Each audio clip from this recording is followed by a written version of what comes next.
A vassourinha deslizava pelo piso de mármore italiano, enquanto Marina tentava se tornar invisível entre as vitrines reluzentes, naquela joalheria de luxo, situada no coração do bairro mais nobre da cidade. Ela aprendera que auxiliares de limpeza deveriam existir apenas nas entrelinhas da realidade, aparecer quando necessário e desaparecer antes que alguém precisasse reconhecer sua humanidade. O uniforme azul, desbotado, contrastava violentamente com o brilho dos diamantes expostos, com os vestidos de grife das clientes e com a arrogância que pairava no ar-condicionado perfumado. Eram 7 da manhã. Marina chegava sempre 2 horas antes da abertura para que tudo estivesse impecável. Quando as portas de vidro se abrissem para o público seleto, cada centímetro daquele espaço precisava refletir perfeição. Os espelhos sem uma marca, os balcões sem uma impressão digital, o chão sem um único grão de poeira. Ela trabalhava com a precisão de quem conhecia o preço do erro, com a resignação de quem já não esperava reconhecimento. A rotina era sempre a mesma. Começava pelos banheiros privativos. Depois, as salas de atendimento VIP, em seguida o salão principal e, por último, o escritório da gerência. Movimentava-se como uma sombra, evitando cruzar o olhar com os vendedores que chegavam e a tratavam como parte da mobília. Alguns dias, sentia-se exatamente assim, um moberreto útil sem voz, sem história, sem importância, além da função que desempenhava. Naquela manhã de quinta-feira, enquanto lustrava o vidro de uma vitrine que exibia um colar de esmeraldas avaliado em $500 mil, Marina permechou-se um momento de fantasia. Imaginou-se do outro lado do balcão, experimentando aquelas joias, sendo tratada com a reverência reservada às clientes. A imagem durou poucos segundos, antes que a realidade a puxasse de volta. Suas mãos calejadas jamais tocariam aquelas peças, exceto para limpar o vidro que as protegia do mundo. O som da porta principal interrompeu seus pensamentos. Cristiane, a vendedora mais antiga da loja, entrou com sua bolsa de marca e seu ar de superioridade permanente. Passou por Marina sem um bom dia, sem um aceno, como se atravessasse uma coluna de ar. Era assim todos os dias. Marina já se acostumara, ou pelo menos fingia ter se acostumado. A invisibilidade social doía de formas que ela preferia não examinar muito profundamente. Outras funcionárias chegaram na sequência. Algumas ignoravam Marina completamente. Outras lançavam olhares rápidos de desdém, como se a presença de alguém tão obviamente pobre contaminasse o ambiente de luxo que tentavam cultivar. Ninguém sabia seu nome completo. Para elas, Marina era apenas a moça da limpeza, aquela que vinha de madrugada e deveria sumir antes que as verdadeiras operações do dia começassem. Às 9 em ponto, as portas se abriram. Marina já havia terminado seu trabalho na área principal e se recolhido para a copa minúscula dos funcionários, onde faria uma pausa antes de limpar os banheiros novamente ao longo do dia. Sentou-se na cadeira de plástico quebrada. Abriu sua marmita simples e observou pela fresta da porta o movimento da loja. Mulheres elegantes entravam e eram recebidas com champanhe e sorrisos profissionais. O contraste com o tratamento que ela recebia não poderia ser mais gritante. Por volta das 10 horas, uma cliente particularmente difícil adentrou a joalheria. Marina reconheceu imediatamente Fabiana Medeiros, esposa de um empresário conhecido, famosa por sua grosseria e por tratar funcionários como seres inferiores. Vestia um conjunto branco, imaculado, e óculos escuros enormes, que não tirava nem dentro do ambiente. Sua presença mudava a atmosfera do lugar, como se trouxesse consigo uma tempestade de exigências impossíveis e mau humor gratuito. Marina observava tudo da copa, quando aconteceu o incidente que mudaria completamente o rumo daquele dia. Fabiana, ao experimentar um anel, fez um movimento brusco, e sua bolsa caiu no chão, espalhando o conteúdo por todo o lado. Batom, carteira, chaves, documentos. As vendedoras se apressaram para ajudar, mas a mulher as afastou com um gesto imperioso. Foi quando seus olhos pela primeira vez pousaram em Marina, que havia saído da copa ao ouvir o barulho. A ordem veio seca, cortante, carregada de desprezo. Fabiana apontou para a bagunça no chão, e depois para Marina, como se indicasse a um cachorro onde buscar algo. Nem sequer usou palavras, apenas restos. As vendedoras entreolharam-se constrangidas, mas nenhuma interveio. Marina sentiu o rosto queimar. Não de vergonha pelo trabalho que fazia, mas pela forma como estava sendo tratada. Como se não fosse gente, como se sua dignidade pudesse ser descartada junto com o lixo que varria. Lentamente, Marina se aproximou, ajoelhou-se no chão de mármore frio e começou a recolher os itens. Cada movimento era uma luta interna entre a necessidade do emprego e o desejo de preservar sua dignidade. Sentiu os olhares de todos sobre si, alguns curiosos, outros indiferentes. Nenhum solidário. Quando estendeu a bolsa de volta para Fabiana, a mulher a arrancou de suas mãos sem um obrigada, sem um olhar, como se Marina fosse absolutamente nada. Mas foi o que aconteceu em seguida, que tornou tudo ainda pior. Fabiana, ao verificar o conteúdo da bolsa, percebeu que faltava uma nota de R$ 100. Imediatamente seus olhos se voltaram para Marina, com uma acusação silenciosa, que rapidamente se tornou verbal. A voz estridente ecoou pela joalheria, acusando a auxiliar de limpeza de furto, exigindo que a revistassem, ameaçando chamar a polícia e processar a loja por contratar pessoas desonestas. Marina sentiu o chão desaparecer sob seus pés.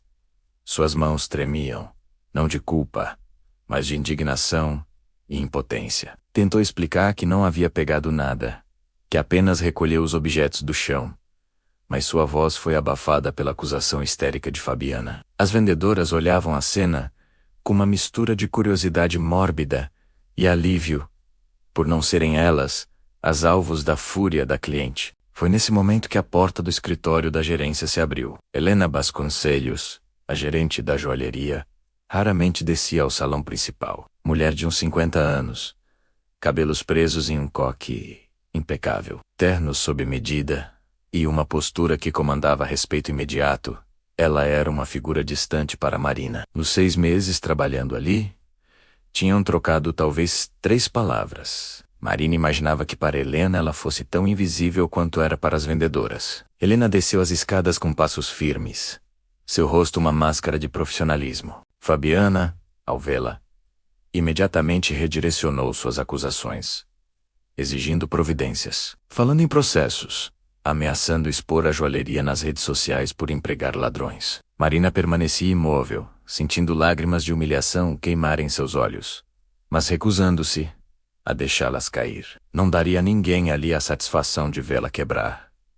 Helena ouviu tudo em silêncio. Seu rosto não revelava emoção alguma, enquanto Fabiana despejava suas acusações cada vez mais exaltadas. Quando a cliente finalmente fez uma pausa para respirar, Helena se virou para Marina. E foi nesse momento, nesse breve instante, em que seus olhares se cruzaram, que algo mudou. Helena franziu levemente as sobrancelhas, inclinou a cabeça para o lado, como se estivesse tentando resolver um quebra-cabeça. Marina viu a gerente caminhar até ela, reduzindo a distância que sempre existira entre suas posições na hierarquia daquela joalheria. O salão inteiro parecia ter parado. Até Fabiana se calou por um momento, aguardando que a gerente tomasse o partido que ela esperava. As vendedoras seguravam a respiração. O ar-condicionado ronronava no silêncio tenso. Helena parou a poucos centímetros de Marina. Seus olhos examinaram o rosto da auxiliar de limpeza, com uma intensidade que fez Marina se sentir ainda mais exposta. Mas não era o olhar de julgamento que ela esperava. Era algo diferente. Reconhecimento, incredulidade, surpresa. A voz de Helena saiu baixa, quase um sussurro, mas clara o suficiente para que todos ouvissem na quietude daquele momento suspenso. Ela fez uma pergunta simples. Uma única pergunta que mudaria tudo. Perguntou o nome completo de Marina. Não apenas Marina, mas seu sobrenome também. Algo que ninguém naquela joalheria jamais havia se importado em perguntar nos 6 meses em que ela trabalhava ali. Marina hesitou. Parte dela queria mentir, simplificar, manter a distância que a protegia. Mas algo no olhar de Helena a impediu. Com a voz tremulal, respondeu: Marina Cavalcanti Albuquerque, o sobrenome completo, que carregava como um peso secreto, como uma herança que tentara enterrar, junto com seu passado. O efeito foi imediato. Helena recuou um passo, sua máscara de profissionalismo finalmente rachando. Seus olhos se arregalaram. Uma mão foi até a boca. As vendedoras entreolharam-se, confusas. Fabiana franziu o senho, irritada com a interrupção de seu momento de indignação. Mas Helena parecia não ver mais ninguém, além de Marina. Helena precisou se apoiar em uma das vitrines. Suas pernas pareciam ter esquecido como sustentar seu próprio peso. O sobrenome ecoava em sua mente como um sino tocando em uma catedral vazia. Cavalcanti Albuquerque. Não era possível. Não podia ser quem ela estava pensando. Mas os olhos, aquele formato específico dos olhos, a linha do queixo, até mesmo o jeito de segurar a postura ereta, apesar da humilhação. Como não tinha percebido antes, a gerente respirou fundo, tentando recuperar a compostura. Olhou novamente para Marina. Desta vez não como gerente para funcionária, não como superior para subordinada, mas como alguém que acabara de encontrar um fantasma do passado, caminhando disfarçado entre os vivos. As peças se encaixavam em sua mente com uma clareza dolorosa. A recusa em fornecer referências quando foi contratada, sempre pagando em dinheiro na cantina, nunca participando de conversas pessoais com as outras funcionárias. Fabiana, impaciente com o silêncio que se estendia, bateu o pé no chão de mármore. O som ecoou como um tiro, quebrando o transe coletivo que havia tomado conta do ambiente. Ela exigiu uma explicação. Quis saber por que todos estavam parados, olhando para aquela empregada, como se ela fosse alguma aparição. Sua voz estridente trouxe as vendedoras de volta à realidade, e elas também aguardavam ansiosas para entender o que estava acontecendo. Helena levantou uma mão, pedindo silêncio. O gesto foi tão autoritário que até Fabiana se calou, embora seu rosto demonstrasse clara irritação. A gerente então fez outra pergunta, sua voz ainda carregada de incredulidade. Perguntou se Marina era filha de Eduardo Cavalcanti Albuquerque. O nome caiu sobre o salão como uma bomba. Algumas vendedoras mais antigas arregalaram os olhos. Cristiane levou a mão ao peito. Até Fabiana pareceu reconhecer o nome, sua expressão mudando de irritação para confusão. Marina fechou os olhos. Tinha passado tanto tempo, fugindo daquele nome, daquela identidade, daquele sobrenome, que um dia significara prestígio, e agora só trazia dor. 6 meses conseguindo manter seu segredo. 6 meses vivendo na obscuridade que escolhera. E agora tudo desmoronava por causa de uma bolsa caída no chão e uma acusação injusta. A ironia não passou despercebida. Quando finalmente abriu os olhos novamente, apenas assentiu com a cabeça. Sim, ela era filha de Eduardo Cavalcanti Albuquerque. O nome não era desconhecido. Eduardo Cavalcanti Albuquerque tinha sido, até 3 anos atrás, um dos empresários mais influentes da cidade. Dono de uma rede de concessionárias de veículos importados, ele havia construído um império que atravessava 3 estados. Marina crescera em um mundo de festas em clubes exclusivos, viagens internacionais, escolas particulares caríssimas. Seu sobrenome abria portas, garantia privilégios, comprava respeito, até o dia em que tudo desmoronou. Helena se lembrava bem. A história havia dominado os noticiários por meses. Eduardo fora acusado de crimes financeiros complexos, esquemas de lavagem de dinheiro envolvendo suas empresas. A investigação revelara uma rede de corrupção que se estendia por diversos setores. Quando a polícia finalmente agiu, foi espetacular. Prisão em plena luz do dia, imagens transmitidas ao vivo pela televisão, manchetes sensacionalistas. A família Cavalcanti Albuquerque, que um dia estivera no topo da sociedade, caiu em desgraça da noite para o dia. A gerente se lembrava também do que aconteceu depois. Eduardo fora condenado a 15 anos de prisão. Todos os bens da família foram confiscados para pagar dívidas e indenizações. A esposa, Laura, que sempre fora frágil, Não suportou o escândalo. 6 meses após a prisão do marido, sofreu um derrame fulminante. Marina tinha apenas 22 anos quando viu seu mundo inteiro desaparecer. A mansão, os carros, as joias, os amigos, a reputação, a mãe. Tudo evaporou como névoa ao sol. Helena havia trabalhado brevemente para Eduardo anos antes, quando ele ainda estava começando a construir seu império. Fora gerente de uma de suas primeiras lojas. Conhecera Marina quando ela era apenas uma criança de uns 10 anos. Sempre educada, um pouco tímida, mas com uma gentileza genuína, que contrastava com a arrogância de muitas crianças ricas. A menina que um dia a chamara de tia Helena e lhe oferecera desenhos feitos na escola, agora estava ali, vestindo um uniforme de auxiliar de limpeza, sendo acusada de roubo. O silêncio no salão era agora absoluto. As vendedoras processavam a informação, recalculando mentalmente cada interação que tiveram com Marina nos últimos 6 meses. Cristiane sentiu o rosto queimar ao se lembrar de todas as vezes que tratara a colega com desdém, todas as vezes que fingira não vê-la, todos os comentários maldosos que fizera quando pensava que Marina não estava ouvindo. As outras não estavam em situação melhor. Cada uma revisitava suas próprias crueldades cotidianas, pequenas e grandes. Fabiana, no entanto, não parecia impressionada. Cruzou os braços sobre o peito e soltou uma risada seca. Para ela, o sobrenome significava apenas uma coisa: criminosos. Ladrões de colarinho branco, talvez, mas ladrões, e filha de ladrão seria ladrão também, argumentou em voz alta. O fato de Marina ter vindo de família rica e agora estar reduzida àquela condição só provava que justiça havia sido feita. Gente como aquela merecia estar exatamente ali, na sarjeta, pagando pelos crimes do pai. As palavras de Fabiana cortaram o ar como lâminas.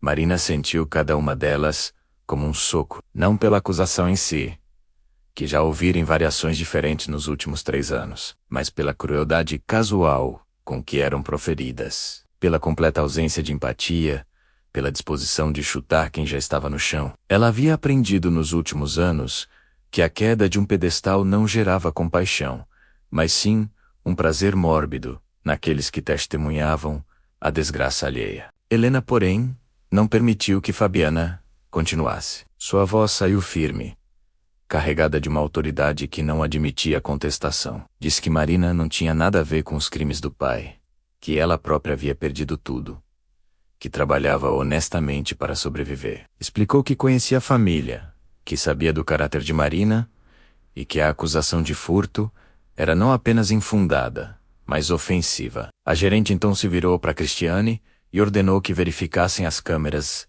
de segurança. A joalheria tinha vigilância em cada centímetro, justamente para prevenir situações como aquela. Se Marina tivesse pegado algum dinheiro, as câmeras teriam registrado. Cristiane correu para o escritório, agradecida pela desculpa para sair daquela situação constrangedora. As outras vendedoras permaneceram imóveis, sem saber para onde olhar. Enquanto esperavam, Helena se aproximou ainda mais de Marina. Colocou uma mão gentil em seu ombro.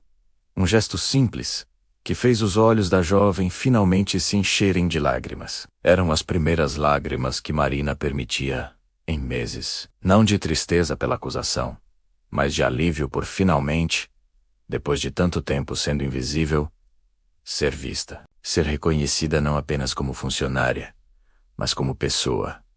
Como alguém com história, com passado, com dignidade. Cristiane voltou alguns minutos depois, trazendo um tablet com a gravação. Todos se aglomeraram ao redor, exceto Marina, que permaneceu afastada, exausta demais para se importar com a própria absolvição.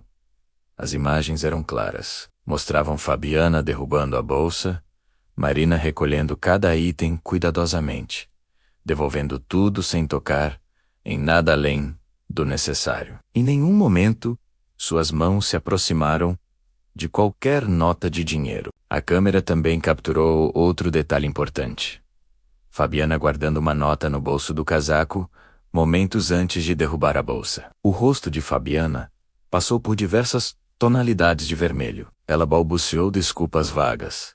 Alegou que devia ter guardado o dinheiro sem perceber, que tinha sido um mal-entendido. Tentou rir, transformar tudo em uma piada, mas ninguém riu com ela. O constrangimento era palpável. Ela havia acusado publicamente uma funcionária de roubo, humilhado uma pessoa que já enfrentava dificuldades suficientes. E agora ficava exposta à sua própria negligência, sua própria crueldade.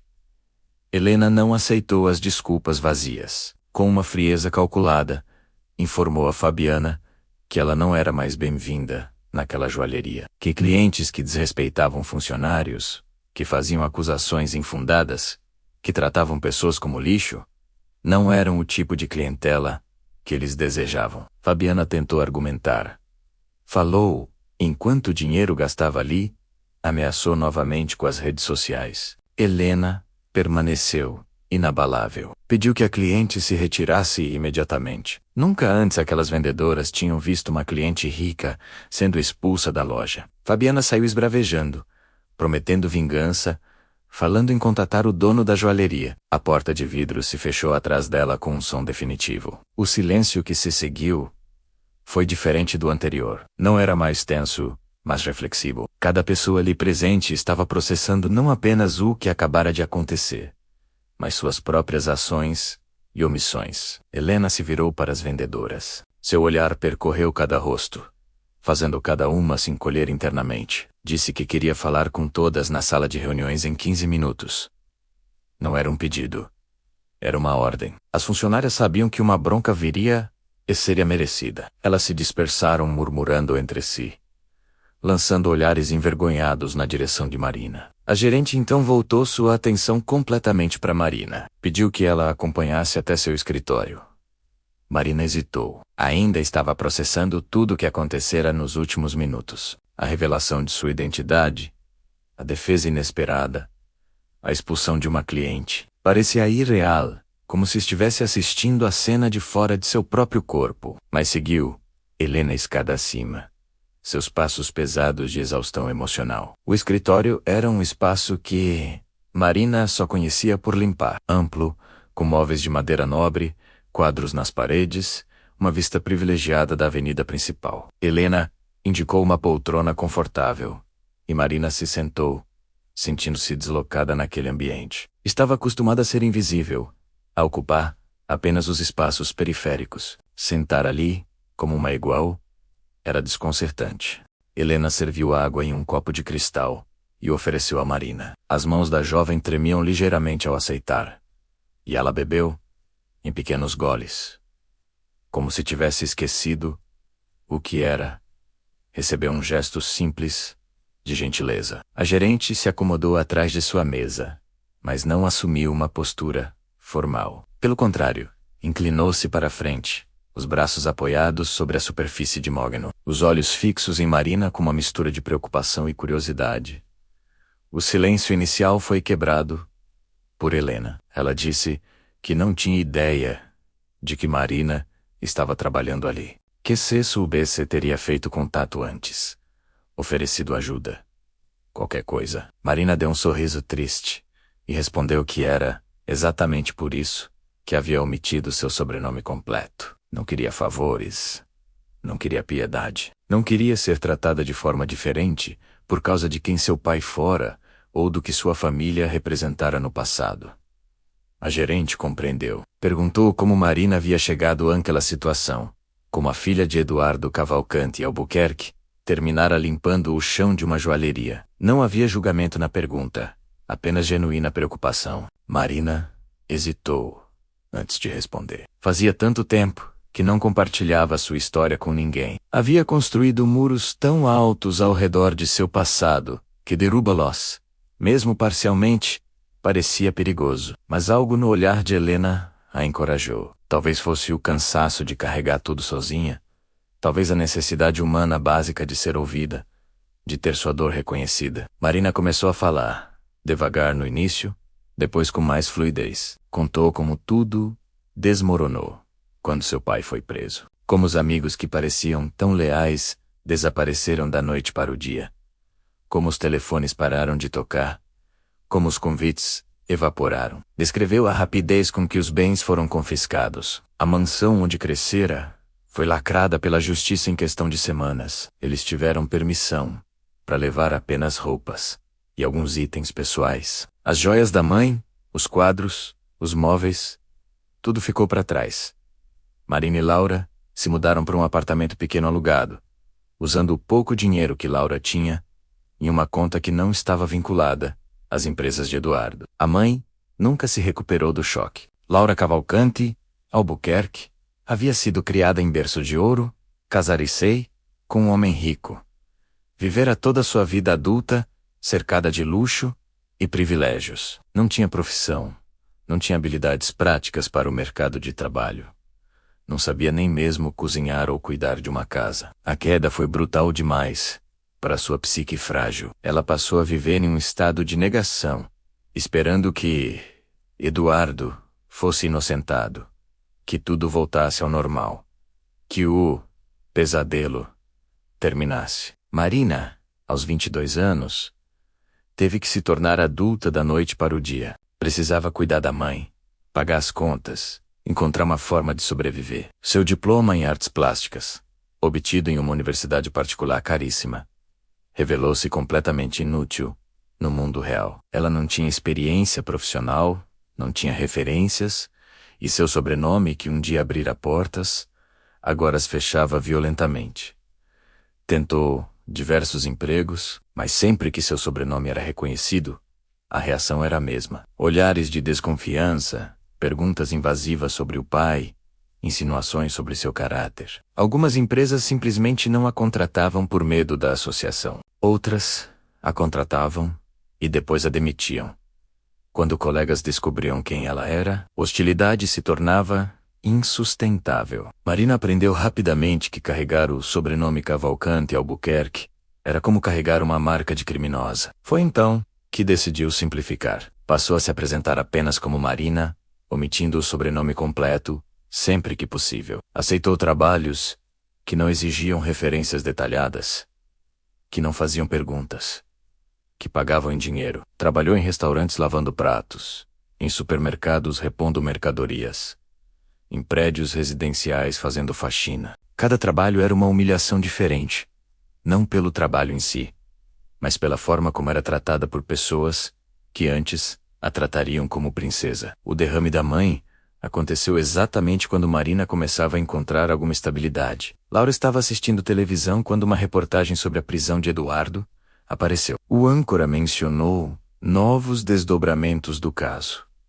Possibilidade de a pena ser aumentada. Laura levantou-se da poltrona, levou a mão ao peito e desabou. Marina a encontrou 2 horas depois, quando voltou do trabalho. Ainda estava viva, mas mal conseguia respirar. O hospital público onde Laura foi atendida fez o que pôde, mas o estrago era irreversível. Ela viveu mais 3 meses em estado vegetativo antes de finalmente partir. Marina passou aqueles meses dividida entre o trabalho e o hospital, dormindo em cadeiras desconfortáveis, rogando por um milagre que não veio. Quando Laura morreu, Marina sentiu não apenas a dor da perda, mas também uma culpa sufocante. Culpa por não ter conseguido proteger a mãe, por não ter impedido o colapso, por às vezes sentir alívio quando tudo, finalmente, terminou. O funeral foi pequeno. Apenas Marina, um padre e 2 funcionários do cemitério. Nenhum dos antigos amigos da família apareceu. Nenhum parente distante fez questão de comparecer. Marina enterrou a mãe em um jazigo simples, o mais barato, que conseguiu pagar. Tão diferente do mausoléu de mármore que a família Cavalcante Albuquerque havia preparado para gerações. Naquele dia chuvoso, ao ver o caixão descer, Marina jurou a si mesma que nunca mais choraria, por causa do sobrenome que carregava. Depois disso, ela se fechou completamente. Cortou todo o contato com o pai, que enviava cartas da prisão que ela nunca abria. Mudou-se para um quarto alugado e uma pensão barata. Vendeu o pouco que tinha de valor e decidiu que viveria uma vida anônima. Seria apenas mais uma pessoa lutando para sobreviver, sem passado, sem história, sem o peso de expectativas ou julgamentos. A invisibilidade que antes era imposta sobre ela, agora era uma escolha. O emprego na joalheria foi conseguido há 6 meses através de uma agência terceirizada. Marina não precisou fornecer muitas informações, apenas documentos básicos. Ela trabalharia para a empresa de limpeza, não diretamente para a joalheria, o que significava menos perguntas e mais anonimato. O salário era mínimo. O trabalho era duro, mas era honesto e permitia que ela pagasse suas contas sem depender de ninguém. Helena escutou tudo sem interromper. Quando Marina finalmente terminou de falar, havia lágrimas silenciosas escorrendo por seu rosto. Não eram lágrimas de autocomiseração, mas de exaustão, de finalmente poder dividir o peso que carregava sozinha há tanto tempo. A gerente estendeu uma caixa de lenços de papel e esperou pacientemente enquanto Marina se recompunha. Então Helena falou sobre sua própria história. Contou que também não viera de família rica, que trabalhara desde os 16 anos, que subira na carreira através de esforço e dedicação, que conhecera Eduardo quando ele ainda estava construindo seu império e sempre o admirara pela forma como tratava funcionários, pela generosidade e pelo caráter que demonstrava. Que ficara chocada quando as acusações vieram à tona, mas que acreditava que as pessoas eram mais complexas do que um único erro,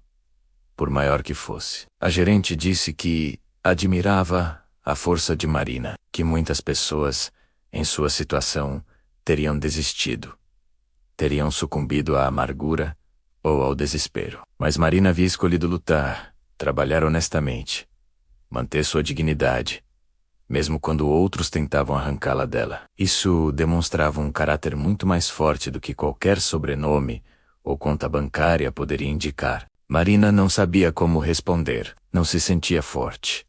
Sentia-se exausta. Não se sentia digna.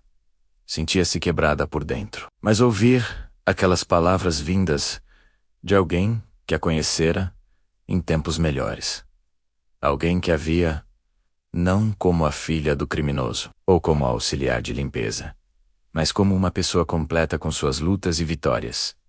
Tocou algo profundo dentro dela. Helena então fez uma proposta. Disse que aquela situação não podia continuar, que Marina não deveria estar limpando o chão.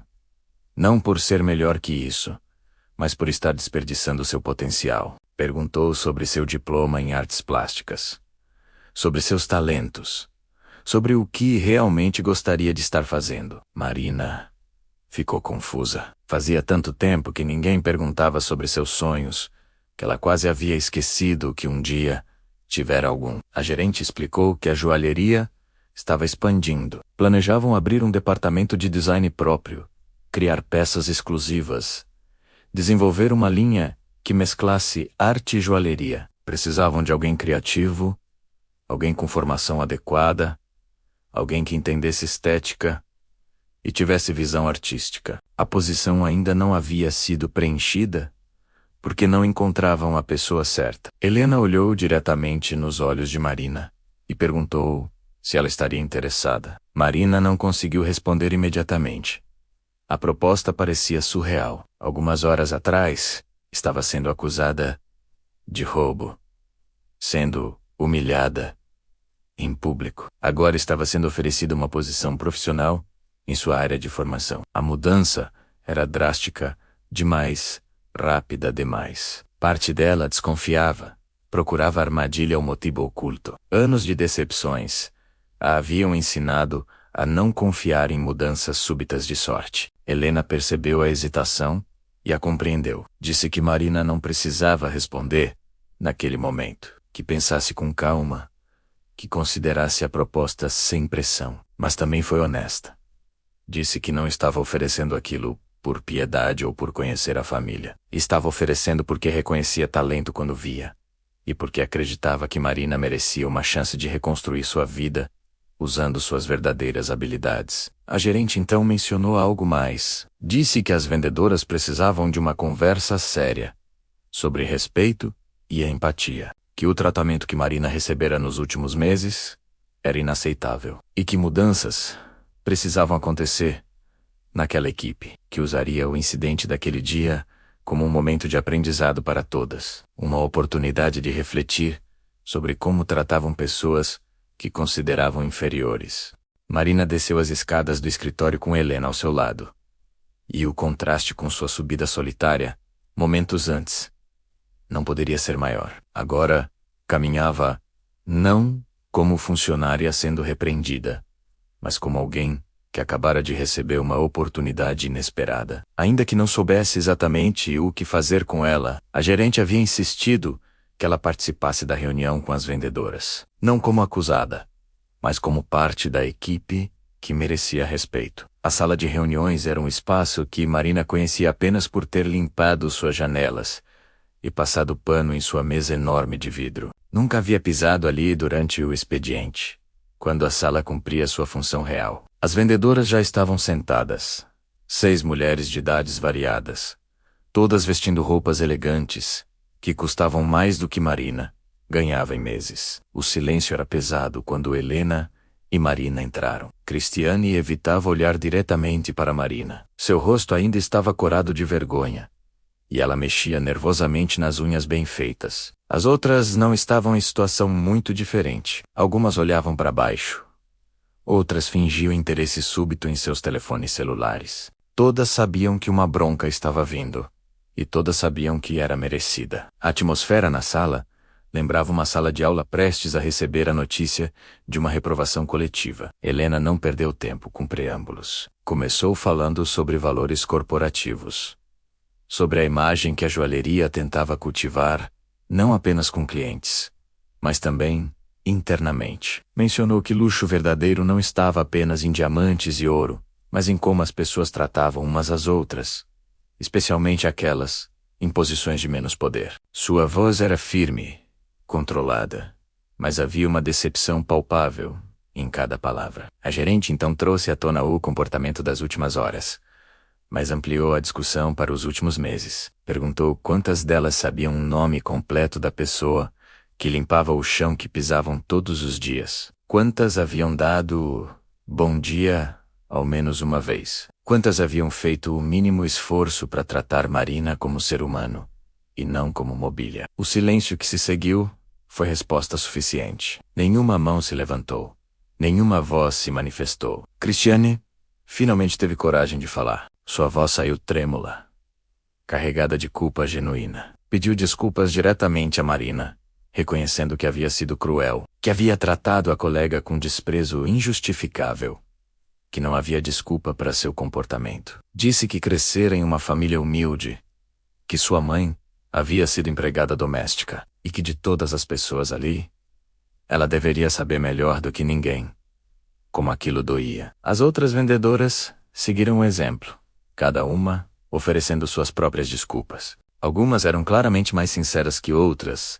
Algumas ainda processavam o choque de descobrir quem Marina realmente era. Roberta, uma das mais jovens, admitiu que havia feito comentários maldosos sobre Marina para as colegas, que havia rido, quando outras faziam piadas cruéis, que havia participado ativamente da cultura de invisibilidade que transformara os últimos 6 meses em um inferno silencioso. Marina escutava tudo com uma expressão neutra. Parte dela queria aceitar as desculpas, seguir em frente, deixar o passado no passado. Outra parte, a parte ferida e machucada, lembrava de cada pequena crueldade, cada olhar de desdém, cada momento em que fora tratada como se não existisse. As desculpas eram necessárias, mas não apagavam meses de humilhação diária. Perdão era um processo, não um evento único.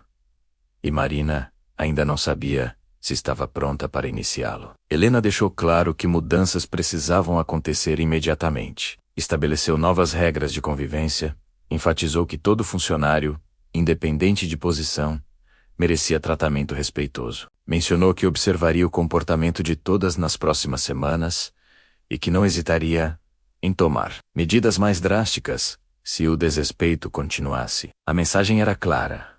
Aquilo não era apenas uma bronca.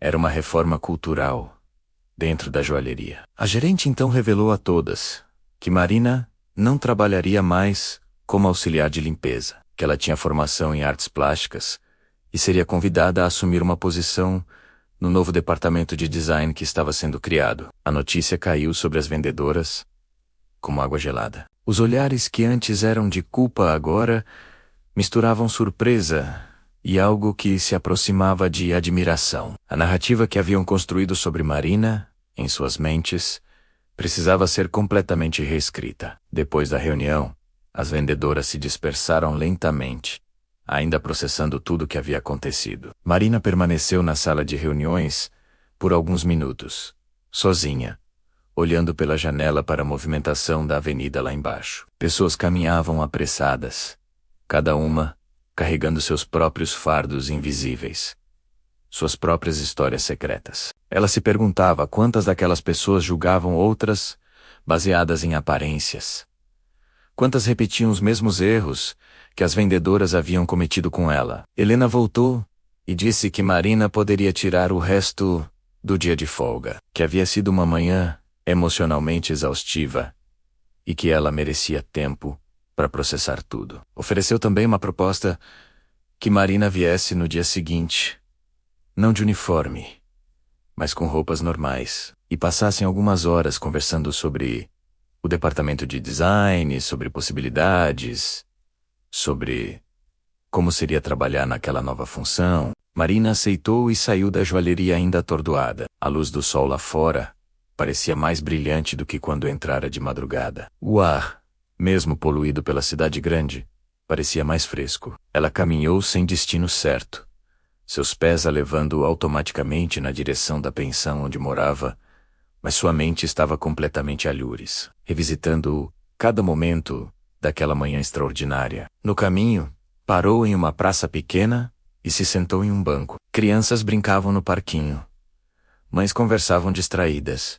Um vendedor ambulante oferecia água de coco. Era uma cena cotidiana, banal.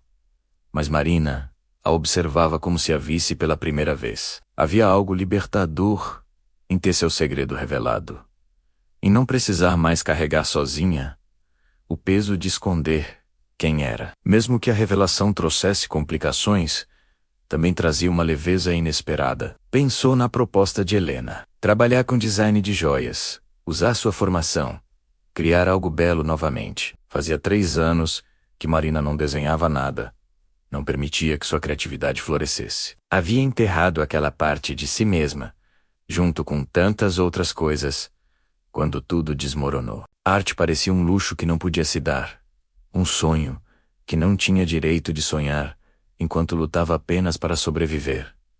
Mas agora, a possibilidade estava ali, real e tangível. Marina tentou imaginar como seria acordar todos os dias para fazer algo que amava. Algo que dava sentido além de apenas pagar contas. A ideia era assustadora e emocionante em medidas iguais. Assustadora porque significava tornar-se visível novamente, sair da proteção do anonimato, arriscar-se a novas decepções. Emocionante porque representava uma chance de reconstrução, de provar a si mesma que ainda havia vida, além da sobrevivência. Marina tirou o celular do bolso, um aparelho antigo e arranhado, e olhou para a tela por um longo momento. Tinha o número do presídio onde seu pai estava, mas nunca havia ligado. As cartas que ele enviava regularmente estavam guardadas, ainda lacradas, em uma caixa debaixo de sua cama. 3 anos sem qualquer contato. 3 anos construindo uma muralha de ressentimento e dor entre eles. Parte dela sabia que aquilo não era saudável, que eventualmente precisaria enfrentar aquela relação quebrada, mas ainda não se sentia pronta. Seu pai não sabia o que havia acontecido com Laura. Marina não tivera coragem de escrever, contando sobre o derrame, sobre a morte, sobre o funeral solitário. Imaginou Eduardo recebendo notícias dela depois de tanto tempo e imediatamente pensando que algo terrível havia acontecido. E algo terrível havia acontecido. Muitas coisas terríveis.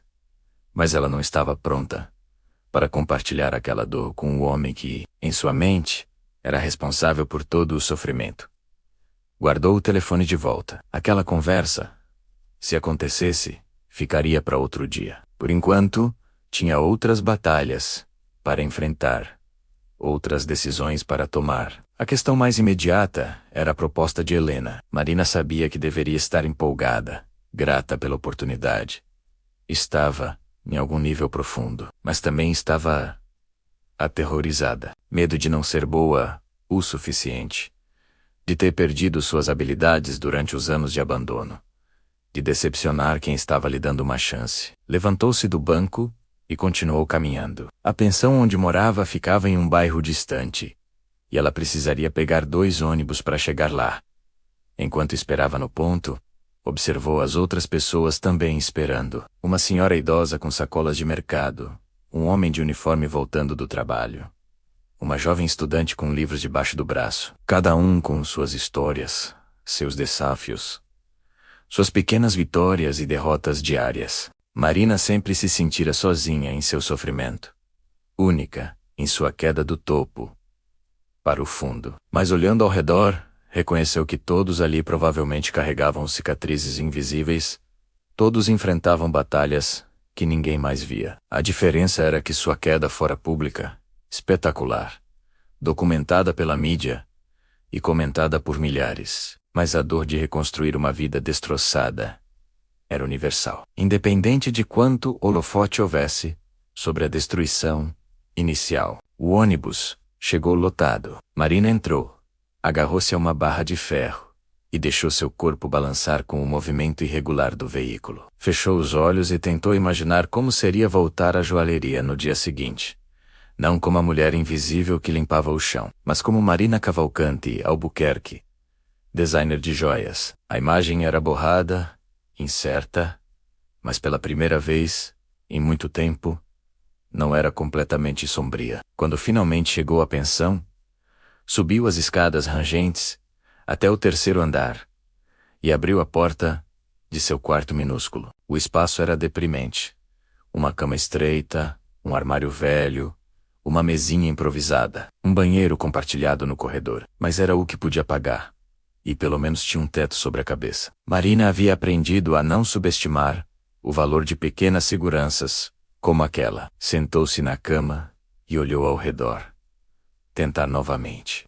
Marina permaneceu sentada na cama estreita por tempo indeterminado, observando as paredes descascadas de seu quarto. A mancha de umidade no canto direito parecia ter crescido desde a última vez que realmente prestara atenção nela. Ou talvez sempre estivesse daquele tamanho e ela simplesmente não tivesse energia para notar detalhes. Nos últimos anos, sua vida havia se tornado uma sucessão de movimentos automáticos.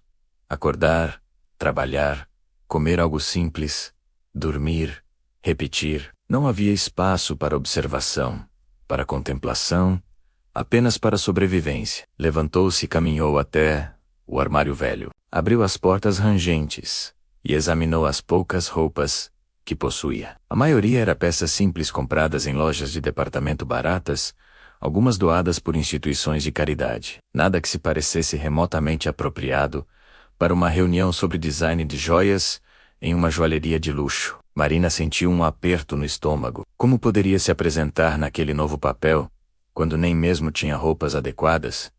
Então se lembrou. No fundo do armário, escondida em um saco plástico preto, estava uma das poucas peças que conseguira salvar antes que todos os bens fossem confiscados. Um vestido de linho bege que sua mãe havia comprado para ela em uma viagem à Europa, pouco antes de tudo desmoronar. Marina nunca havia usado depois da tragédia. Guardara como uma relíquia de um tempo que não existia mais, mas nunca conseguira se desfazer dele completamente. Puxou o saco plástico e abriu com cuidado. O vestido estava amassado, cheirava a mofo e naftalina, mas ainda era uma peça de qualidade inegável. O tecido era fino, o corte impecável, o tipo de roupa que comunicava elegância discreta. Marina o segurou contra o corpo e se olhou no espelho, pequeno e manchado, pendurado na parede. Por um breve momento, vislumbrou a pessoa que costumava ser. A jovem que usava roupas assim, sem pensar 2 vezes. Que circulava em ambientes de luxo, como se aquele fosse seu habitat natural. A transformação seria mais do que apenas vestir uma roupa diferente. Seria assumir novamente uma identidade que ela havia tentado enterrar.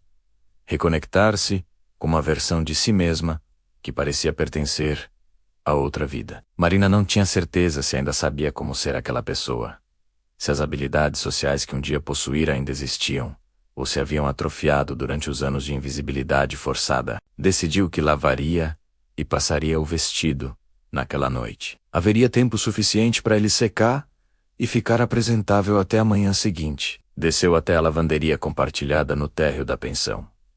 Um espaço úmido e mal iluminado com duas máquinas velhas, que frequentemente quebravam. Por sorte, ambas estavam funcionando. Colocou o vestido em um ciclo delicado e ficou observando a roupa girar através do vidro embaçado. Enquanto esperava, outros moradores da pensão entraram e saíram. Dona Sebastiana, a senhora idosa do quarto, ao lado do seu. Cumprimentou-a com um sorriso desdentado. Perguntou se Marina estava bem.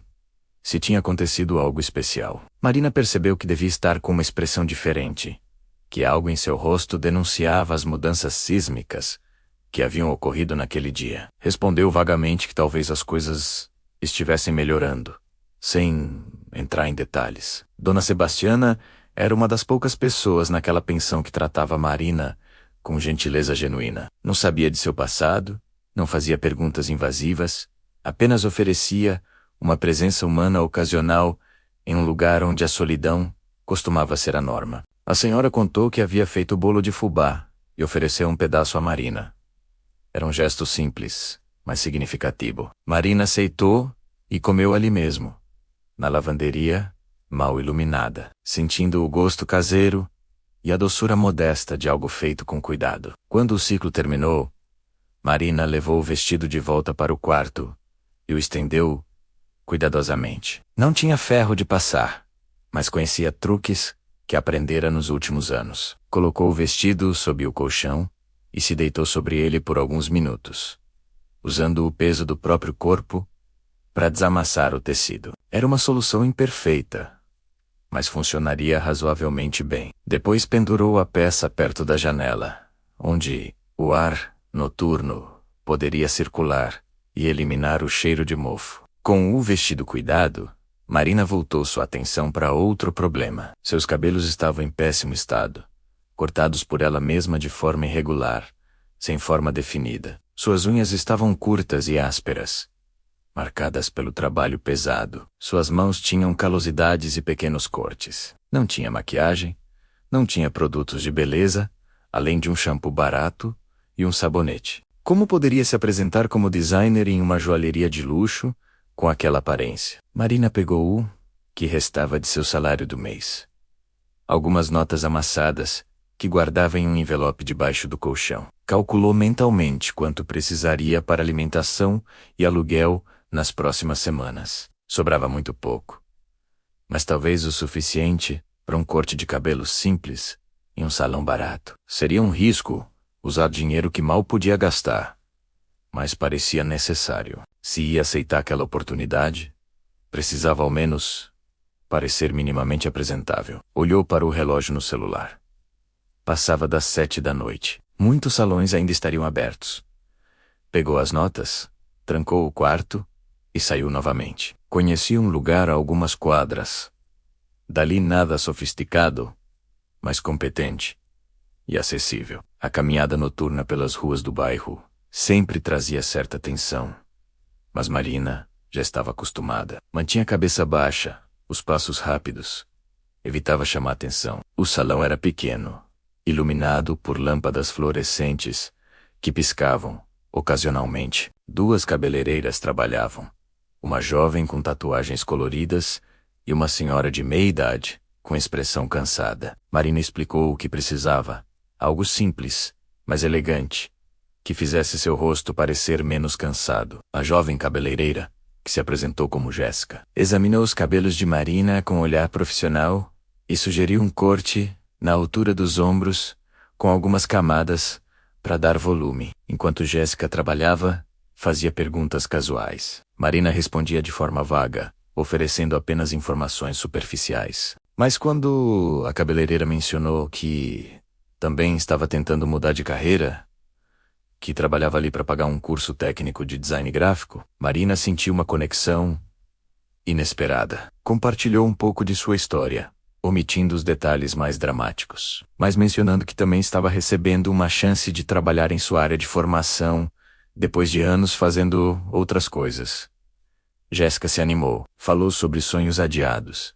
Sobre como era difícil recomeçar quando a vida empurrava você para direções não planejadas. Contou que havia engravidado aos 18, que o pai da criança desapareceu, que precisou trabalhar em qualquer coisa para sustentar o filho. Agora, aos 25, finalmente estava conseguindo investir em seu futuro. A história era diferente da de Marina em detalhes, mas a essência era similar. O corte ficou melhor do que Marina esperava. Nada espetacular, mas decente. Arrumado. Profissional. Ela agradeceu. Pagou o valor combinado e ainda deixou uma pequena gorjeta que mal podia dar, mas que Jéssica parecia precisar tanto quanto ela. De volta à rua, caminhou com passos um pouco mais leves. Pequenas mudanças, pequenas vitórias. Elas importavam quando a vida era reconstruída, tijolo por tijolo. Voltou para a pensão e encontrou o vestido já quase seco. Examinou-o novamente sob a luz fraca da lâmpada do quarto. Ainda não estava perfeito, mas estava bem melhor. Combinado com um novo corte de cabelo, talvez conseguisse se apresentar de forma adequada. Marina pensou em sapatos. Tinha apenas tênis velhos e sandálias de borracha. Nada apropriado. Mas sabia que Dona Sebastiana tinha um pé do mesmo tamanho. E já havia mencionado ter alguns sapatos guardados. Bateu na porta da vizinha. Dona Sebastiana abriu envolta em um roupão florido. Marina explicou sua situação. Pediu emprestado um par de sapatos se a senhora tivesse algum disponível. Dona Sebastiana não fez perguntas. Apenas sorriu e voltou com um par de sapatos pretos de salto baixo. Marina agradeceu profusamente. Dona Sebastiana segurou suas mãos e disse que às vezes a vida testa as pessoas até o limite, mas que aqueles que sobrevivem emergem com força que outros nunca conhecerão. De volta ao quarto, Marina organizou tudo. Vestido pendurado, sapatos ao lado da cama, batom separado. Percebeu que estava nervosa. Uma nervosidade diferente da ansiedade. Era nervosismo, misturado com esperança. Tentou dormir, mas o sono não vinha. Levantou-se e foi até a gaveta. No fundo estava um caderno de desenho, o último que usara. Marina o abriu e folheou páginas antigas. Os desenhos eram bons. Aquela pessoa ainda existia. Pegou um lápis e tentou desenhar. As primeiras linhas saíram tortas, mas gradualmente algo começou a fluir. Em meia hora, tinha esboçado um colar simples. Não era seu melhor trabalho, mas também não era terrível. Era um come. O Marina guardou o caderno e finalmente conseguiu dormir. Acordou antes do alarme, com o primeiro raio de sol. Por um momento esqueceu onde estava. Então tudo voltou. Levantou-se e começou a se preparar com cuidado que não tinha há anos. Marina auxiliar de limpeza. Protagonista uniforme azul desbotado, rosto cansado e delicado pele morena clara. Cabelo preso simples e escuro, mãos calejadas e postura discreta. Traços miscigenados brasileiros. 2. Cristiane, vendedora mais antiga. Roupa elegante de vendedora de luxo. Rosto altivo e frio. Pele clara, cabelo arrumado, em corte moderno. Expressão de superioridade constante. Traços eurodescendentes. Marina tomou banho no banheiro compartilhado do corredor, esperando pacientemente até que os outros moradores terminassem suas rotinas matinais. A água estava morna, quase fria, mas ela não se importou. Lavou os cabelos com cuidado, tentando manter o corte novo apresentável. Usou o único condicionador que tinha, aplicando com parcimônia para que durasse mais algumas semanas. Cada resto era deliberado parte de uma transformação que ia além do físico. De volta ao quarto, secou-se e começou a se vestir. O vestido de linho bege deslizou sobre seu corpo, com uma suavidade que ela havia esquecido que roupas podiam ter. O tecido caía perfeitamente, acentuando sua silhueta de forma elegante sem ser ostensivo. Marina se olhou no espelho manchado e por um momento não reconheceu a mulher que a encarava de volta. Não era mais a auxiliar de limpeza invisível, mas também ainda não era a designer confiante que precisava ser. Calçou os sapatos emprestados de Dona Sebastiana. Apertavam um pouco, mas nada insuportável. Aplicou o batom com mão trêmula, tentando lembrar como fazia aquilo com naturalidade anos atrás. O resultado era aceitável, embora seus dedos calejados parecessem estranhos, executando movimentos tão delicados. Prendeu o cabelo em um meio rabo, simples, mas arrumado. Não tinha joias para usar, mas decidiu que aquilo era apropriado para alguém que desenharia joias. Pegou o caderno de desenhos e algumas folhas soltas, onde havia feito esboços durante a noite insone. Colocou tudo em uma pasta plástica que usava para guardar documentos. Não era elegante, mas era o que tinha. Respirou fundo, olhou-se no espelho uma última vez e saiu. Dona Sebastiana estava no corredor e soltou uma exclamação de surpresa. Disse que Marina estava linda, irreconhecível, que fosse e conquistasse o mundo. A viagem de ônibus foi diferente daquela manhã. Marina notou olhares que normalmente não recebia. Nada embacibo, apenas reconhecimento de que ali estava alguém que se destacava um pouco. Um homem de terno lhe ofereceu assento. Uma senhora idosa sorriu para ela. Pequenas interações que confirmavam o quanto as pessoas tratavam outros diferentemente, baseadas apenas em aparência.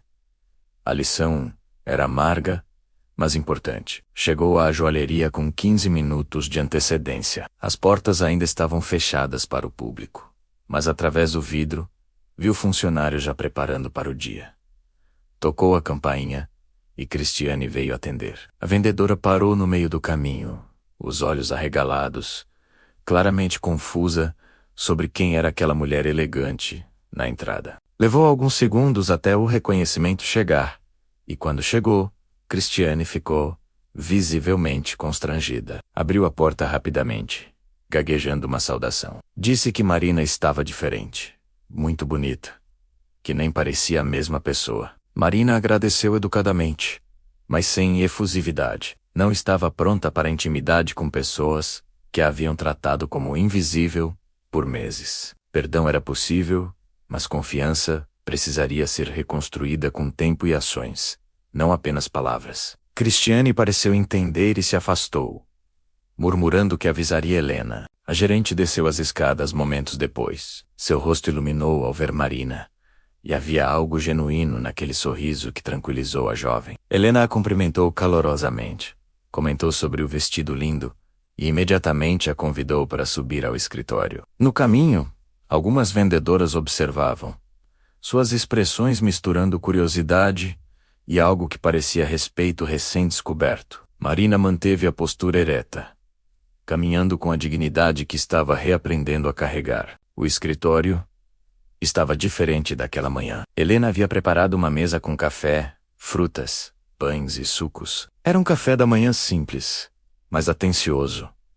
O tipo de gesto que indicava que aquele encontro era importante. Marina sentiu um nó na garganta diante daquela gentileza. Estava tão desacostumada a ser tratada com consideração que gestos simples a afetavam profundamente. Aceitou uma xícara de café e se sentou na poltrona que Helena indicou. A gerente começou explicando sua visão para o departamento de design. A joalheria estava em expansão, mas o mercado de luxo estava saturado de peças similares. Precisavam se diferenciar, criar algo único que mesclasse tradição com modernidade, técnica com arte. Helena havia percebido uma lacuna no mercado para joias que fossem obras de arte vestíveis, peças que contassem histórias e carregassem significado, além do valor monetário das pedras e metais. Marina escutava atentamente, sua mente já trabalhando, visualizando possibilidades. Mencionou timidamente algumas ideias que havia esboçado durante a noite. Falou sobre formas orgânicas inspiradas na natureza brasileira, sobre técnicas de cravação que permitiriam designs mais fluidos. Helena se inclinou para a frente, interessada.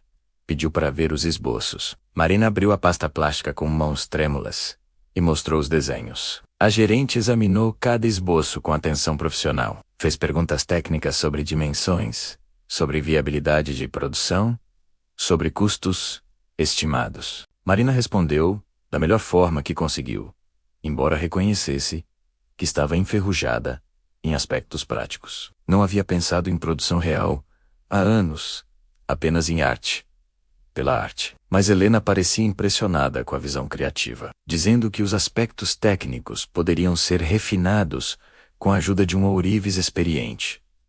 Então Helena fez a proposta formal. Ofereceu a Marina uma posição de designer exclusiva, com salário que era 5 vezes o que ela ganhava como auxiliar de limpeza. Não era uma fortuna, mas era digno, suficiente para que Marina pudesse sair da pensão e encontrar um apartamento simples. Haveria um período de experiência de 3 meses, durante o qual Marina desenvolveria uma coleção piloto. Se a coleção fosse bem recebida, a posição se tornaria permanente com possibilidade de participação nos lucros. Marina não conseguiu responder imediatamente. A proposta era generosa, mais do que ela esperava, mais do que sentia merecer. Parte dela ainda procurava a armadilha, o motivo oculto à decepção, inevitável. Mas olhando nos olhos de Helena, via apenas sinceridade e uma crença genuína em seu potencial. A gerente não estava fazendo caridade. Estava fazendo um investimento profissional em alguém que acreditava ter talento. Com voz embargada, Marina aceitou. Disse que daria o melhor de si, que trabalharia incansavelmente para provar que a confiança depositada nela não era equivocada.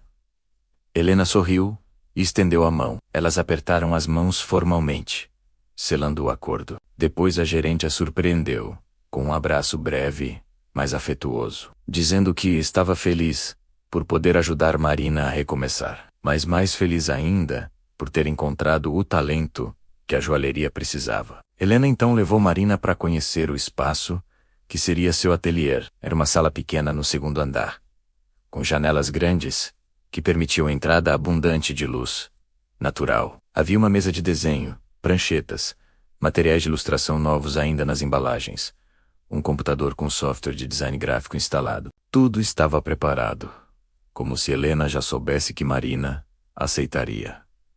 Como se já tivesse planejado cada detalhe. Marina caminhou pelo espaço tocando as superfícies com reverência. Uma mesa de trabalho própria, materiais profissionais, luz natural para desenhar. Eram coisas que pareciam simples, mas que representavam um luxo imenso para alguém que passara anos sem ter nem mesmo espaço adequado para existir. Sentou-se na cadeira ergonômica e olhou pela janela. Dali, via a avenida movimentada, pessoas caminhando, a cidade pulsando com vida. Helena explicou que Marina começaria imediatamente. Teria liberdade criativa completa para desenvolver a primeira coleção, mas com algumas diretrizes. As peças deveriam ter apelo comercial, usar materiais de alta qualidade e contar uma história coesa como coleção. Sugeria que Marina passasse os próximos dias apenas criando, desenhando, experimentando ideias sem pressão. Depois apresentaria os conceitos para aprovação e começariam o processo de produção dos protótipos.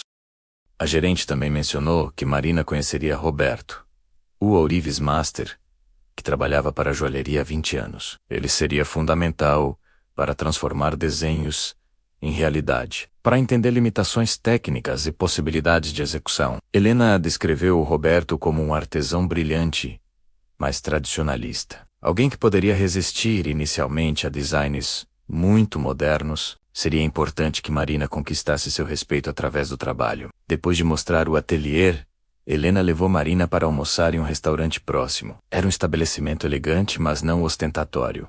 O tipo de lugar onde executivos faziam reuniões de negócios. Marina se sentiu inicialmente deslocada, mas Helena conversava com tanta naturalidade que a tensão aos poucos se dissipava. Falaram sobre arte, sobre o mercado de joias, sobre tendências internacionais. Marina descobriu que sua mente ainda era capaz de engajar em conversas intelectuais. Durante o almoço, Helena também abordou um assunto delicado. Perguntou sobre a situação de Marina com relação ao pai.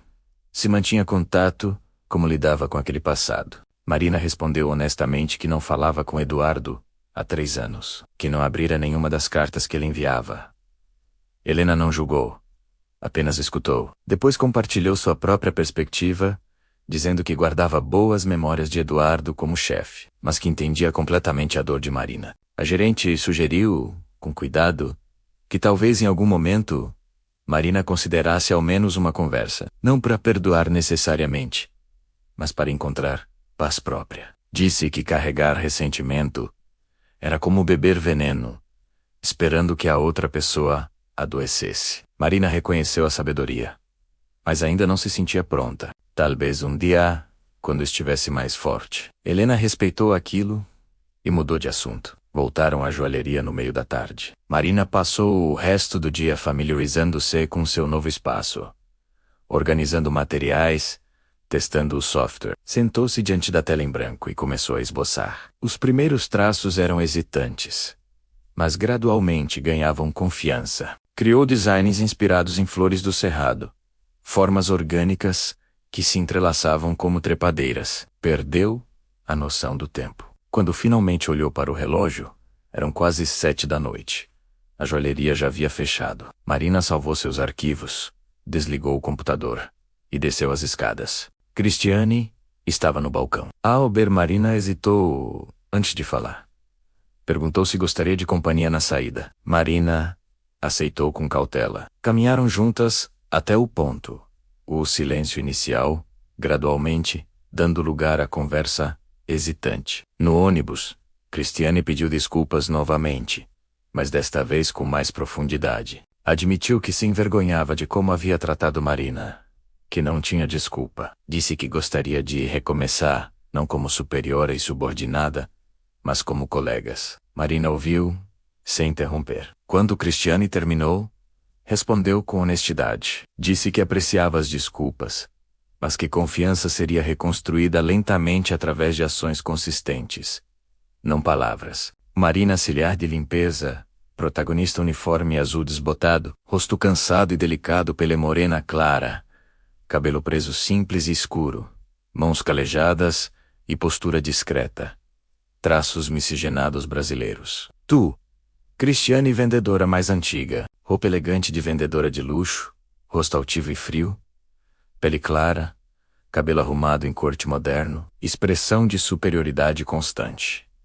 Traços eurodescendentes. Os 3 meses seguintes transformaram Marina de formas que ela não imaginava possíveis. O período de experiência se revelou um mergulho intenso em criatividade, trabalho árduo e redescoberta de si mesma. Cada manhã, acordava com um propósito renovado, caminhando para a joalheria não mais como alguém que tentava se tornar invisível, mas como profissional que tinha valor a oferecer. Havia mudado da pensão para um apartamento pequeno, mas digno.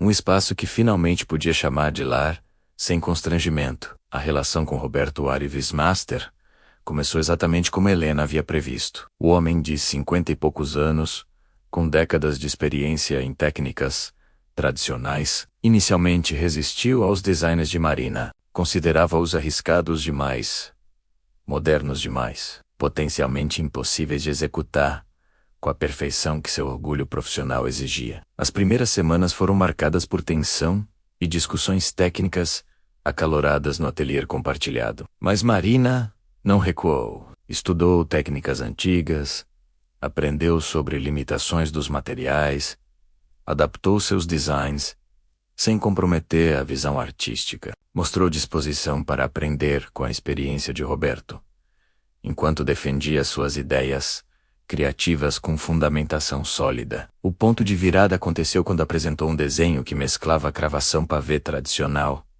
com linhas orgânicas contemporâneas. Roberto examinou o esboço por longos minutos antes de finalmente sorrir e dizer que talvez aquilo pudesse funcionar. A primeira peça concluída foi um colar inspirado nas raízes do cerrado brasileiro. Fios de ouro branco se entrelaçavam em padrões irregulares, que lembravam sistemas radiculares subterrâneos, pontuados por pequenos diamantes, que captavam luz, como gotas de orvalho. Era delicado, mas forte, orgânico, mas refinado, tradicional na execução, mas contemporâneo no conceito. Quando Helena viu a peça concluída, seus olhos brilharam de forma que confirmou a Marina que ela estava no caminho certo. A coleção completa levou 2 meses para ser desenvolvida. 8 peças que contavam a história da resiliência da natureza brasileira, da beleza que emerge em condições adversas, da força oculta sob aparências delicadas. Cada joia tinha nome próprio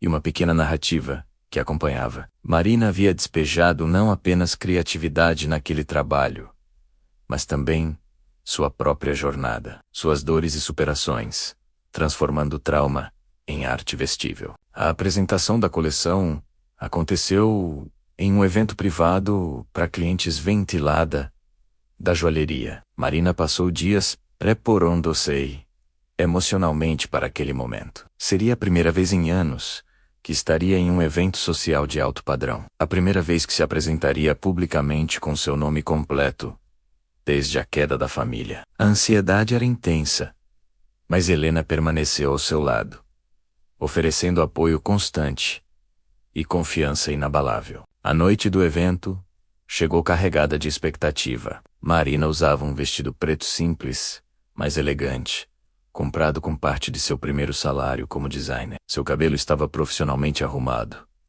Sua maquiagem discreta, mas impecável. Quando entrou no salão transformado para a ocasião, reconheceu alguns rostos da antiga vida. Ex-amigas de sua mãe, conhecidos da família, pessoas que a haviam abandonado quando o sobrenome Cavalcante Albuquerque se tornou sinônimo de escândalo.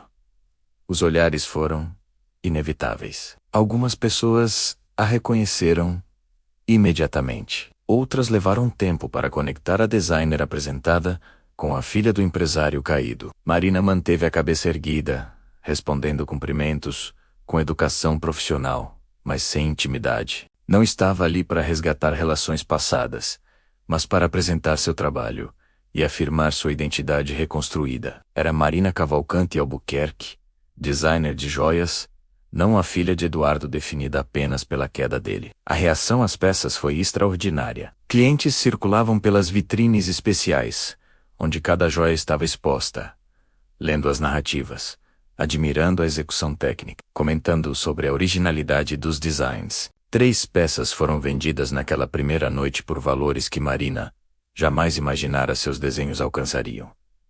Encomendas personalizadas foram solicitadas. Revistas especializadas presentes no evento pediram entrevistas. O sucesso era inegável, tangível, transformador. Helena a abraçou no final da noite, dizendo que a aposta havia sido mais do que justificada, que Marina não apenas cumpriu expectativas, mas as superou. Formalizaram o contrato permanente ali mesmo, com adição de participação generosa nos lucros das vendas. Marina assinou com mãos que finalmente pararam de tremer, reconhecendo que havia conquistado aquilo através de mérito próprio, não por nome de família ou favor imerecido. As semanas seguintes trouxeram mudanças rápidas. A coleção de Marina ganhou espaço em publicações especializadas, foi destaque em blogs de moda e luxo, atraiu a atenção de formadores de opinião no mercado. Encomendas aumentaram significativamente. A joalheria decidiu expandir o departamento de design,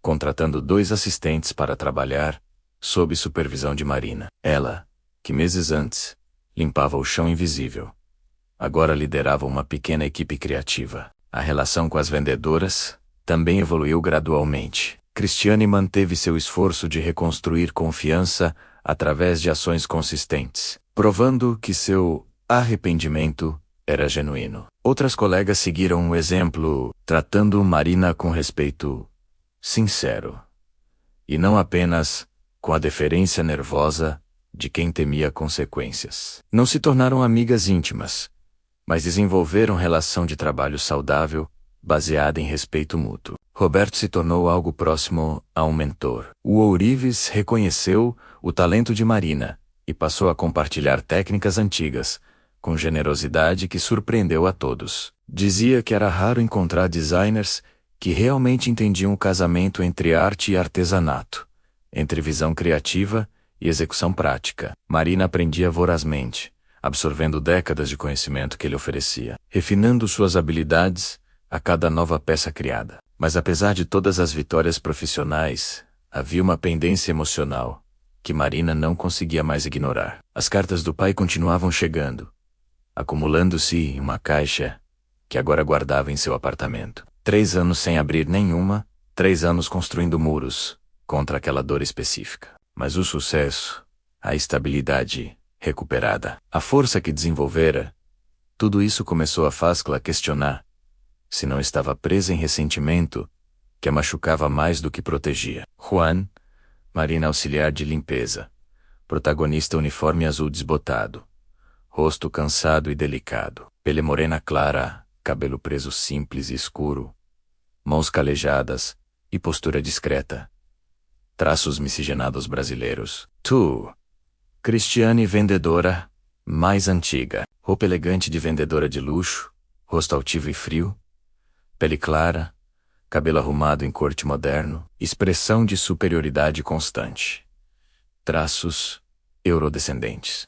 Uma tarde, após terminar o desenho de uma nova peça, Marina finalmente abriu a primeira carta. As mãos tremiam, o coração acelerava, mas ela forçou-se a ler. Eduardo escrevia sobre arrependimento, sobre como vivia com culpa diária, pelo que fizera não apenas com a lei, mas principalmente com a família. Mencionava que entendia se Marina nunca quisesse vê-lo, mas que precisava expressar amor de pai que nunca morrera, mesmo quando tudo mais desmoronara. Marina leu todas as cartas em sequência, naquela noite. Algumas eram curtas, outras longas e detalhadas. Eduardo falava sobre terapia que fazia na prisão, sobre como confrontava suas escolhas e assumia a responsabilidade por consequências. Mencionava programas educacionais, onde ajudava outros presos, tentando criar algum significado positivo. Perguntava sobre Laura repetidamente. Claramente sem saber da morte da esposa ou a decisão de visitá-lo não veio facilmente. Marina passou semanas ponderando, conversando com Helena, que ofereceu perspectiva equilibrada. Finalmente, 3 anos e 4 meses após o último contato, agendou visita ao presídio. Seria difícil, doloroso, mas necessário. Não para perdoar necessariamente, mas para fechar capítulos pendentes e poder seguir em frente sem fantasmas perseguindo cada passo. O dia da visita amanheceu nublado. Marina vestiu-se com cuidado, escolhendo roupas simples, mas dignas. A viagem até o presídio durou 2 horas. O prédio cinza cercado de muros altos era opressivo, um lembrete físico de consequências irreversíveis. Passou pelos procedimentos de segurança com mãos frias, coração trovejando no peito. Eduardo entrou na sala menor e mais velho do que Marina lembrava. Cabelos completamente grisalhos, rosto marcado por rugas que não existiam 3 anos antes, ombros levemente curvados. Quando seus olhos encontraram os de Marina, encheram-se de lágrimas imediatas. Ele parou a meio caminho, como se não soubesse se tinha permissão de aproximar-se mais. Marina indicou a cadeira. Eduardo sentiu-se lentamente. Os tremendo. Tentou falar, mas a voz falhou. Marina esperou. Finalmente, Eduardo conseguiu perguntar sobre Laura. A pergunta confirmou o que Marina já sabia. Ele não fazia ideia do que acontecera. Com voz controlada, mas pesada, Marina contou sobre o derrame, sobre os meses em estado vegetativo, sobre a morte solitária, sobre o funeral sem ninguém. Eduardo desmoronou. Cobriu o rosto com as mãos, soluços sacudindo seu corpo. Marina observou sem confortar, permitindo que ele sentisse o peso total daquela perda. Quando finalmente se recompôs, Eduardo pediu desculpas. Não apenas pela morte de Laura que ele não impediu, mas por tudo. Diz que não esperava perdão, que não merecia, mas que precisava que ela soubesse que assumia responsabilidade completa. Marina escutou. Depois, com calma que a surpreendeu, contou sua história dos últimos 3 anos, a pobreza, os trabalhos humilhantes, a luta para sobreviver, mas também sobre reconstrução, sobre força que não sabia ter, sobre conquistar sucesso através de mérito próprio. Falou sobre suas joias, sobre reconhecimento profissional. Eduardo ouvia com expressão que alternava entre dor e orgulho. Disse que sempre soubera que Marina era especial, mas que reconhecia não ter mérito em suas conquistas, que ao contrário, ela vencera, apesar do sobrenome que lhe manchara. A humildade era genuína. O homem diante dela não era mais um empresário arrogante, mas alguém quebrado que finalmente entendia o preço de suas ações. A visita durou 1 hora. Quando terminou, Marina se levantou sem abraçá-lo. Disse que não sabia se voltaria, se conseguiria construir algum tipo de relação, mas que tinha ouvido o que precisava ouvir. Eduardo apenas assentiu, agradecendo por ela ter vindo. Marina saiu do presídio com sentimentos contraditórios. Não havia reconciliação mágica, não havia perdão completo, mas havia fechamento. Ela podia seguir em frente agora, sem o peso de perguntas não respondidas. Seu pai estava onde merecia estar. Ela estava onde merecia estar. As duas realidades podiam coexistir. Meses depois, Marina estava em seu ateliê, quando recebeu notificação sobre prêmio de design emergente. Sua coleção havia vencido categoria de inovação. A cerimônia seria transmitida, sua história contada, pela primeira vez. O sobrenome Cavalcanti Albuquerque seria associado não a escândalo, mas a talento. Na noite da premiação, vestindo criação própria, Marina subiu ao palco para receber o troféu. Agradeceu Helena por acreditar, Roberto por ensinar, e todas as pessoas que ajudaram quando estava invisível. Mencionou que maior luxo não estava em joias que criava, mas em dignidade recuperada através de trabalho honesto. 5 anos após limpar o chão daquela joalheria, Marina abria sua própria loja. Mantinha parceria com Helena, mas agora tinha marca própria. A inauguração reuniu pessoas de todas as fases de sua vida. Dona Sebastiana estava ali, Cristiane também. Amizade verdadeira finalmente construída. Naquela noite, sozinha após o evento, Marina olhou ao redor de sua loja. Vitrines, exibindo criações que nasceram de dor, transformada em beleza. O sobrenome Cavalcanti Albuquerque brilhava discretamente acima da porta. Não mais manchado, mas redimido. Marina Sorio havia aprendido que luxo verdadeiro estava em acordar com propósito, trabalhar com significado, que valor humano não se media por sobrenome, mas por caráter, que quedas podiam ser devastadoras, mas reconstruções podiam ser gloriosas. Juan, Marina auxiliar de limpeza, protagonista uniforme azul desbotado, rosto cansado e delicado pela morena clara, cabelo preso simples, escuro, mãos calejadas e postura discreta, traços miscigenados brasileiros. Tu, Cristiane vendedora, mais antiga, roupa elegante de vendedora de luxo, rosto altivo e frio, pele clara, cabelo arrumado em corte moderno, expressão de superioridade constante. Traços eurodescendentes.